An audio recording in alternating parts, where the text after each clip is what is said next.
Hello guys, welcome to my channel computer education zone. जैसे कि हम लोगों ने पिछली वीडियो में टैली इंस्टॉलेशन, कंपनी क्रिएशन और लेजर क्रिएशन देखा हुआ था। जब भी हम लेजर क्रिएट कर रहे थे तो हमने देखा हुआ था कि लेजर और लेजर का ग्रुप पूछ रहा था। लेजर का नेम जैसे ही हम एंटर कर रहे थे, जस्ट उसके नीचे हमसे लेजर का ग्रुप पूछा जा रहा था। तो हमें कैसे पता चलेगा कि कौन सा लेजर किस ग्रुप में होता है? तो गाइज आज की वीडियो में हम लोग इसी बात पर डिस्कस करेंगे कि हमें कैसे पता चले कि कौन सा लेजर किस ग्रुप के अंडर में होता है। तो आइए गाइज आज के वीडियो को स्टार्ट करते हैं।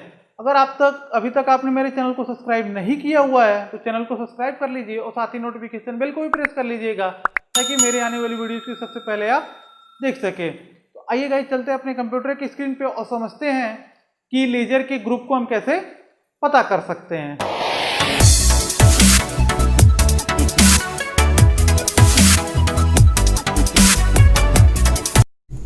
तो गाइस आ गए हम लोग अपने कंप्यूटर की स्क्रीन पे। मैंने यहाँ पे दो फील्ड बनाए हुए हैं, एक लेज़र नेम और एक ग्रुप का। तो ये लेज़र हैं और ये जो लेज़र हैं किस ग्रुप में होंगे मैंने यहाँ पे साइड में मेंशन किया हुआ है। तो आइए एक एक करके समझते हैं। फर्स्ट जो है हमारा कैपिटल, ड्राइंग और इनकम टैक्स, ये लेज़र का नाम है और ये किस ग्रुप में होता है?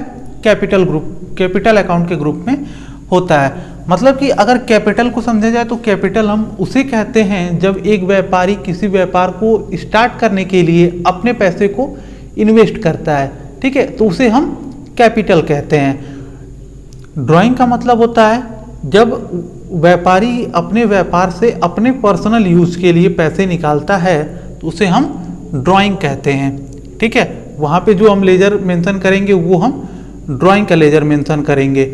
थर्ड है इनकम टैक्स। जब भी हम गवर्नमेंट को टैक्स पे करते हैं, अपने इनकम का टैक्स पे करते हैं तो उसे हम इनकम टैक्स कहते हैं। तो ये जितने भी हमारे लेजर हैं ये किस ग्रुप में होंगे? कैपिटल अकाउंट के ग्रुप में होते हैं। सेकंड रो में है क्रेडिटर नेम।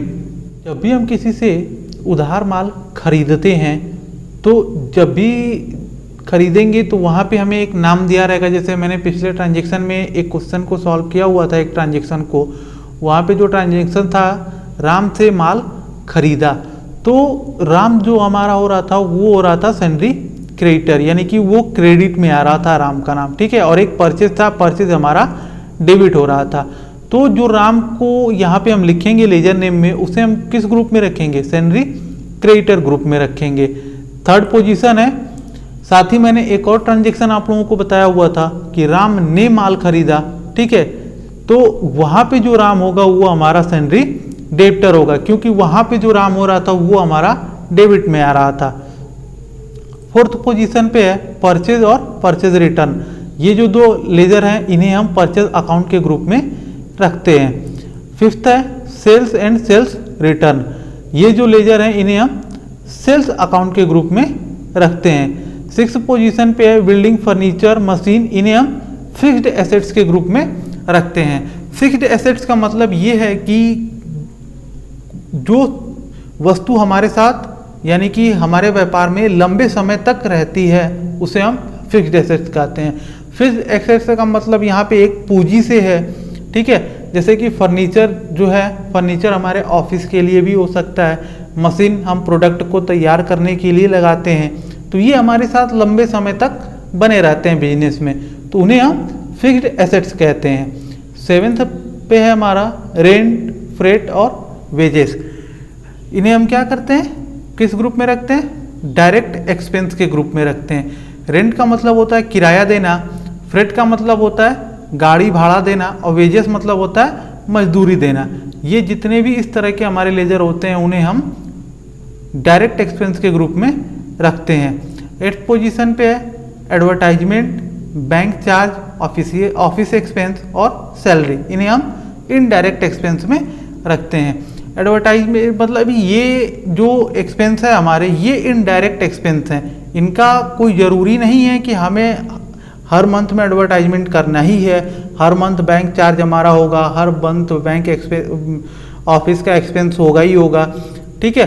तो ये कोई फिक्स नहीं है, ठीक है। सैलरी में ज़रूरी नहीं है कि अगर हम किसी स्टाफ को इतनी सैलरी दे रहे हैं तो नेक्स्ट मंथ में हमें सैलरी को इंक्रीज भी करना पड़ सकता है, ज़्यादा भी करना पड़ सकता है और कम भी करना पड़ सकता है। ठीक है, सैलरी भी कोई फिक्स नहीं होती है। तो इस तरह के अब जितने भी लेजर्स होते हैं उन्हें हम इनडायरेक्ट एक्सपेंस के ग्रुप में रखते हैं। 9th पोजीशन पे आता है हमारा डिस्काउंट, रिसीव्ड इंटरेस्ट, कमीशन। ये हमारे क्या होते हैं? इनडायरेक्ट इनकम होते हैं। मतलब बिजनेस अगर हम कर रहे हैं तो इनकम के लिए ही कर रहे हैं, ठीक है, लेकिन कुछ जो इनकम होते हैं हमारे इनडायरेक्ट भी हो जाते हैं। जैसे कि हमने कोई प्रोडक्ट खरीदा और उस पर हमें डिस्काउंट मिल गया, हमने किसी का पेमेंट किया, डिस्काउंट हमें मिल गया, तो वो हमें कोई फिक्स नहीं है कि वो हमें डिस्काउंट मिलना ही था, लेकिन वो हमें डिस्काउंट मिल गया, तो वो हमारी एक तरफ से इनकम हो गई। हमने कहीं पैसा इन्वेस्ट किया हुआ है, उस पर हमें इंटरेस्ट मिल गया, तो वो फिक्स तो था नहीं कि हमने जब इन्वेस्ट किया हुआ है तो हमें इंटरेस्ट मिलेगा ही मिलेगा। ठीक है, किसी से हमें कमीशन मिल गया। तो इस तरह के जितने भी लेजर्स होते हैं वो हमारे इनडायरेक्ट इनकम के ग्रुप में होते हैं। 10th पोजीशन पे बैंक नेम। जैसे कि हम बैंक में अकाउंट ओपन करते हैं, ठीक है, तो जैसे कि करंट अकाउंट हो, सेविंग अकाउंट हो, कोई भी अकाउंट हो, ठीक है, लोन अकाउंट को छोड़ के, ठीक है, लोन और ओडी अकाउंट्स को छोड़ के जितने भी तरह का अकाउंट्स होते हैं उन्हें हम बैंक अकाउंट में रखते हैं।